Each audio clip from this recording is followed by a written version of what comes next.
Good day, everybody, and welcome to another edition of the Military and Foreign Affairs Network. I am your host, the voice of reason. Well, today we're continuing our ongoing coverage of the war between the Russian Federation and the Ukraine with its NATO allies. Now, yesterday, another assassination attempt on President Trump. Yes, another assassination attempt. This time by an individual by the name of Ryan Wesley Ruth. Now, what's interesting about this one is they actually caught this guy. They didn't kill him. He's alive. But more importantly, information is starting to trickle in now as the various intelligence agencies of the United States purge and remove all information about this character's information on social media. So the purging of information is ongoing. If you were to try and look up social media accounts and general information that this character, Ryan Ruth, had posted, it's going to be difficult to find that information. Now, what's interesting is that the average citizen of the United States, of the un-United States, was able to capture a lot of this background information, especially the information that was put out by this Ryan Wesley Ruth himself, the assassin.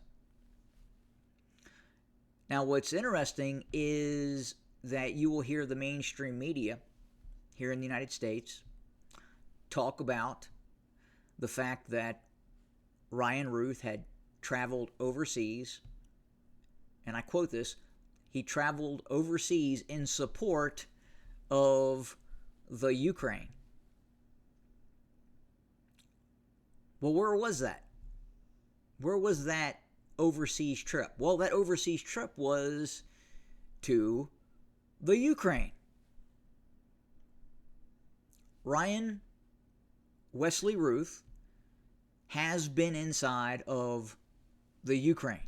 Now, look, we know that the current Ukrainian leadership holds a great deal of animosity towards President Trump.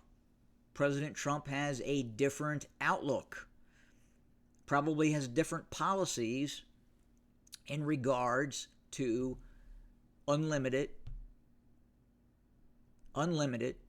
financial support, unlimited military support for the Ukrainians.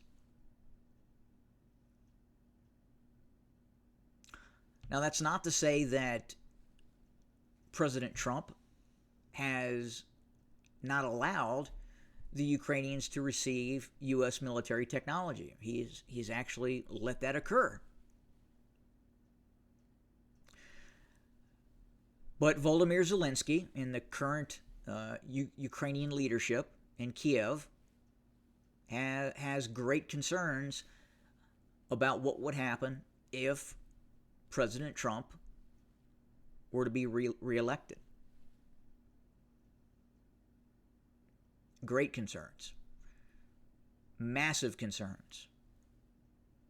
Now, are we alleging that the Ukrainian government could have been behind the assassination attempt? Could the Ukrainian government have had sponsored Ryan Wesley Ruth? Could Ryan Wesley Ruth be an intelligence operative for the Ukrainian state? I mean, you can't say it's outside the realm of being impossible. You simply can't do that. Obviously, if you looked at the pre-scrubbed, pre-purged information that Robert Wesley Ruth has shared, he is clearly devoted to the Ukrainian cause. beyond a shadow of a doubt. Now, additionally, we have seen contacts in Ryan Wesley Ruth's social media accounts that indicate that he had contacts with former members of the Central Intelligence Agency. That's a fact. Do your own research and you shall see. You will see that he has contacts with the military, industrial, defense industry here in the United States. He has contacts with the Rand Corporation. You won't find it now. Good luck, but individuals were able to capture this information prior to being scrubbed.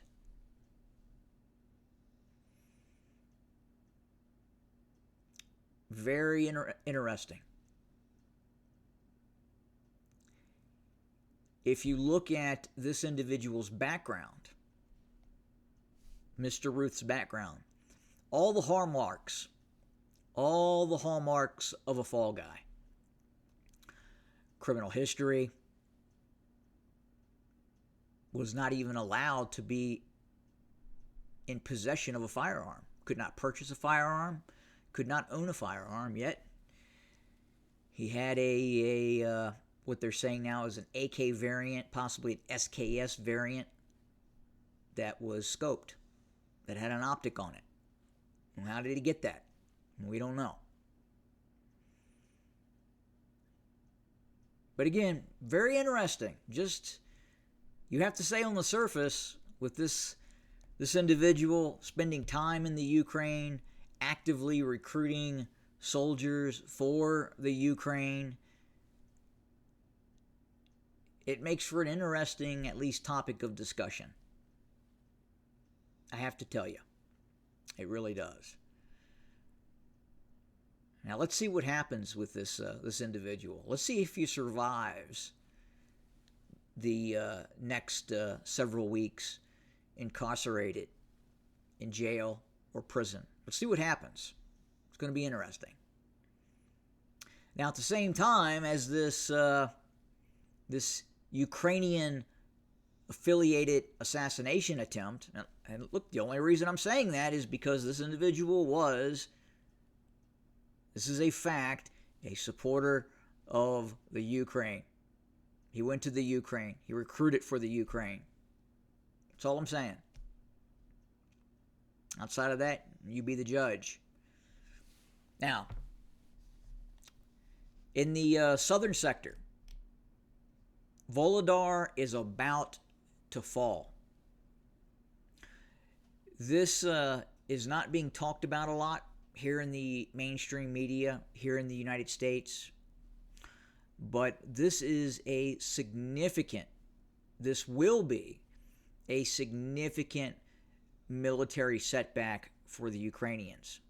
This fortified town, as I've talked about before, we're zoomed in on it here, is really made up of dozens of multi-story Soviet-era apartment blocks. Now, under all of these apartment blocks are a series of bunkers and tunnels that interlink all of these various Soviet multi-dwelling units. Now, what has happened within the last 24, 48 hours is the Russians have consolidated their control over the coal mine that is located to the, you just call it the east by northeast on the 532 roadway. Again, just to the northeast of Vuhledar. This was an important fortified outpost for the Ukrainians. We understand that they were operating anti-tank guided weapons teams, and they were also using long-range extended sniper weapon systems such as 50 caliber sniper rifles. And more importantly, it was also an observation outpost to call in direct fire support against Russian maneuver units that were operating outside of Vuhledar. Now, with the seizure of this, the Russians are now enveloping Vuhledar. We could see Vuhledar evacuated or fall within the coming days. The ability to resupply Vuhledar has been negated, and it's very difficult from the information that we have right now for the Ukrainians to supply this defensive outpost.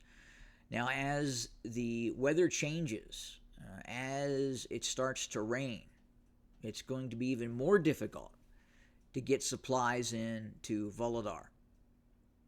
So the question is will the Ukrainians pull out prior to the rainy season start? Difficult to say at this point. But this has been the easternmost, most significantly defended area in the southern part of theater of operations for the Ukrainians.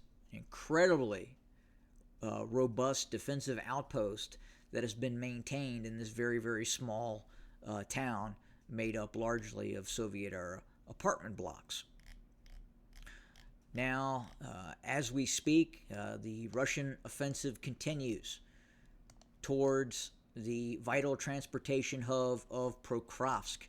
At the same time, we are continuing to see the Russians use its long-range Air Force assets, its GLONASS guided bombs against various targets all across the front lines.